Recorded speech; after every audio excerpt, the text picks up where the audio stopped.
All right, tell me what you guys think about this.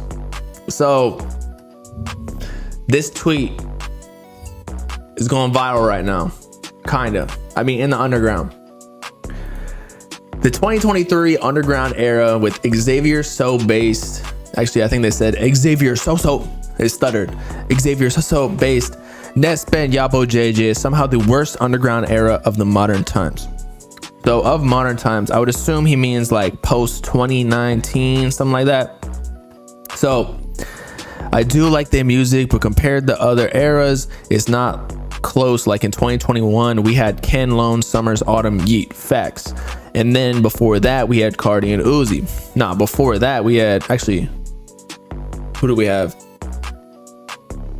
I don't know. I just feel like the underground of 2016 wasn't even necessarily like underground, other than like X. They were kind of already like, because when Uzi came up, when he started blowing up, he already had like Billboard hits basically. Because he blew up with Love Is Rage and then Lil Uzi vs. the World, and then he already had Money Longer on Billboard and like the clubs and everything. So like underground, he wasn't underground for long, but he was considered underground just because he was on SoundCloud. But SoundCloud was already kind of mainstream in that way because they had, you know, again, Uzi, and then there was Juice WRLD, there was X. Like SoundCloud they were trying to sell for $1 billion, the company, like a couple weeks ago. So what does that tell you? Like that's kind of $1 billion is kind of mainstream, right? So the 2016 era, I don't even consider it underground, or at least not for a very long period. Cardi was kind of underground like 2015, you know, like Lucky was underground then too. But yeah, anyway, I don't really understand this underground either. I'm not trying to be like an old head hater, but I don't really see this wave going that far. Cause like, come on. I like Osama Sun's music, although we just discussed how like he's kind of cosplaying as Ken Carson. Yapo JJ, I like some songs, but overall, like, it just Netspend can be cool from time to time. Like I like that 2024 song, you know. Xavier So based, I've yet to find a song that I like from him. Again, I'm not trying to be a hater, but like, come on, bro. It's like just totally offbeat and off key. And I'm not trying to be a hater. It's gonna come off like that. I just feel like there are actual good artists in the underground. They're just really small. Like this Zucchini dude, he's fire. I found Teflon, he's good. There are some other like really small ones, like under 5K followers type.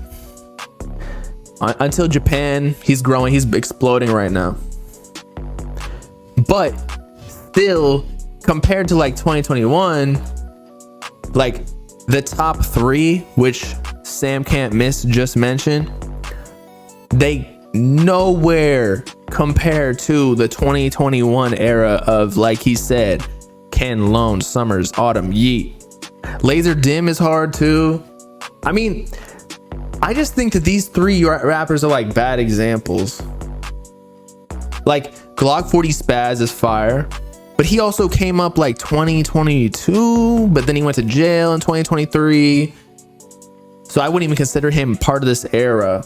And also, like, we kind of have to give it another year to see, because it took a while for the 2021 era to occur. Like Summers and Autumn were actually bubbling, and Can were bubbling since 2019 or so. So we might have to wait till like 2025 for like more artists to come up in this lane. But yeah, there's no superstars in this era just yet. But you know what? We'll wait. Again, I'm not trying to be a hater. We're also comparing apples to oranges, especially when he brought up Cardi and Uzi. But 2021, like it's 2024 now, so we already had 3 years to do it. Not everyone's gonna be like Yeet, where they just blow up literally in a year and go mainstream and then start working with Drake.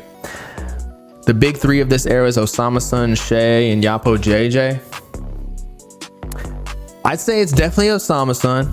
I definitely say it's Yapo JJ. I would have said Shay back in the day, but I feel like he lost a little bit of his hype. I feel like Net Spend and Xavier So Based are hotter now, especially because I think we just posted that the New York Times or something like talked about them in an interview or something. Like some old ass dude right here. Like what? Netspend, Jadis, Xavier So Bass, like that whole scene. I was joking about the Yapo ride. I really hope this is not what I look like. And this is why I'm not really trying to talk about them all the time, because I know that I got my own lane and I ain't trying to be an old dude being like, yeah, this Netspend dude is so hard, bro. Like I'm still going to festivals and shit and like drinking a whole bunch of candy syrup. It's noisy underground rap. Just chaos. A lot of chaos. SoundCloud 11.0. Yeah. There's a new song. It's called 40. It's with Xavier Page. We talked about. Hard Rock's fire too. But First live. I wouldn't even consider Hard Rock in this era right now. Like in the 2023 class. Hard Rock was kind of 2022, if I recall. Because he came up in like the Lone Clone era. That's crazy how Lone already had clones. That should show you the influence compared to Ken Carson. Because after Ken Carson, we had Osama Sun, who was kind of cosplaying him. But Lone had like multiple rappers in the SoundCloud era, like Rowan Thrax, Southside Silhouette, even Until Japan. Let's see, like Lifeless Garments. Who was the other one I just mentioned? Hard Rock. I'm trying to figure out. Dom Corleo. Like he had like sons already, bro. He had kids at the age of 19 or 21 with multiple baby mamas. But I still do like all those rappers, so don't take it as hate, but I'm just saying. But yes, so to go back to Sam Can't Miss's tweet, this class does kind of suck. I'm not gonna lie. They might go viral because they're like really quirky. Like they got really unique sounds. I'll give them that. And Netspend, you know, he's just like this little white kid who's like drinking lean. It's like it's a walking oxymoron.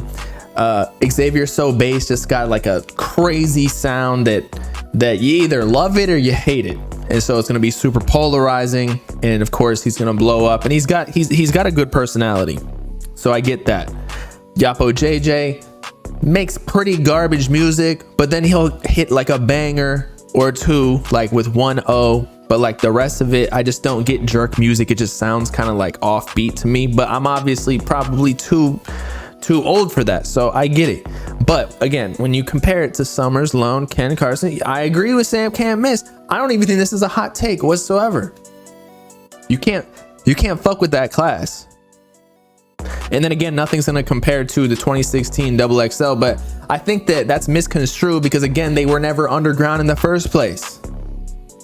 SoundCloud was so new that if something caught fire, it went mainstream like within a month. Like Lil Yachty's song One Night, I just made a video on this, blew up because it was in some big YouTuber skit, went viral, then he got signed within like, you know, a couple months, started going to all these interviews, freestyles, and then next year he was on XXL. Like nowadays you got to be underground for like 2 years before even XXL talks to you, and then you don't even want to be on XXL anymore because it's corny and they suck, and like they're literally just, you know, sucking clout off you at this point, and you don't need them. You don't even need to go mainstream anymore, to be honest, to make money. Going mainstream might not even be worth it, because then you got to deal with like all the label issues, creative control issues, not being able to drop when you want. then you fall off because you're not dropping as often as you did when you were mainstream. Like, that's why I think doing distro deals every so often is the move, until you're like Yeet status, where you really need like a whole team behind, and like you're going for the big bucks, like 5-10 mil.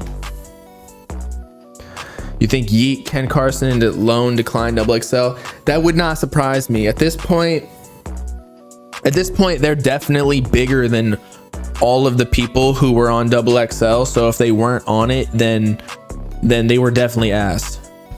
Especially being signed to Playboi Carti, and then Yeet, of course, was on Drake's thing. So they're gonna ask, like, who's the guy with like the nails in his hair? What's his name? He does like kind of rock type music in a way, like rock rap. Chat, what was his name? Tizo Touchdown. Was Tizo Touchdown on XXL? XXL. Cause like he was? Nah, you don't think so? I was gonna say he's gonna be he's gonna be on it next year. I think he's an industry plan, to be honest. So again, he was on Drake's album. He got the Drake cosign, among other things, probably whatever, like collabs, is an architect of the future. I don't know. You get the point. So he got a bunch of cosigns. He's gonna be on XXL next year if he hasn't already, or whatever. So same thing with Yeet. Yeet was definitely asked last year because he's way bigger than Tizo Touchdown organically, even though he got the feature with Drake at the same time. But he's gonna turn it down. Whereas Tizo Touchdown kind of like needs that. He needs like the mainstream publications, whereas Yeet's like, fuck that, y'all just using my clout. Same thing with Ken Carson, Destroy Lonely. Like, they don't need it anymore. They got Opium is like bigger than XXL at this point. At least when it comes to like translating into actual streams. Tizo been tapped in, Dummy Long. I mean, I realize that because I actually know people in his camp, but I just don't personally get it.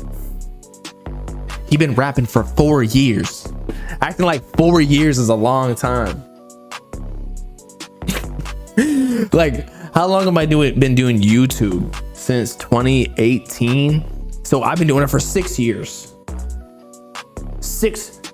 I've been doing YouTube more than he been rapping, bro. 4 years is not a long time, I assure you. I can't compare YouTube and rapper though. Yes, I can. It doesn't matter what you're doing. If you blow up in 4 years, like all the rappers that you listen to and talk about, like Yeet's been in the game since 2014 probably. He was on Elevator magazine in 2016 as Lil Yeet. Like a lot of these rappers been out for a minute before they blow up. So you telling me he's not an industry plant because of the logic of he's been rapping for 4 years? 4 years is like literally just going to college, okay? And then you're successful like that? No. I'm just talking about the logic here. I'm not proving that he's an industry plant. I'm just saying your argument for him rapping for 4 years is actually not a long time. There's probably some of you in the chat right now that have been rapping for 4 years. Yeet started 2017. No, he didn't. He started way before that. Way before that. There's music videos on YouTube on Elevator in 2016. So if you go back before that, I did a whole video on this. There were videos in like 2015 and 2014. So he's been doing this for a minute. So it's been 10 years. That's what I'm saying. Like, a lot of these rappers been actually doing this. They didn't get famous for a long time. But to be rapping for 4 years is not a long time. To do any career for 4 years and then blow up is not a long time.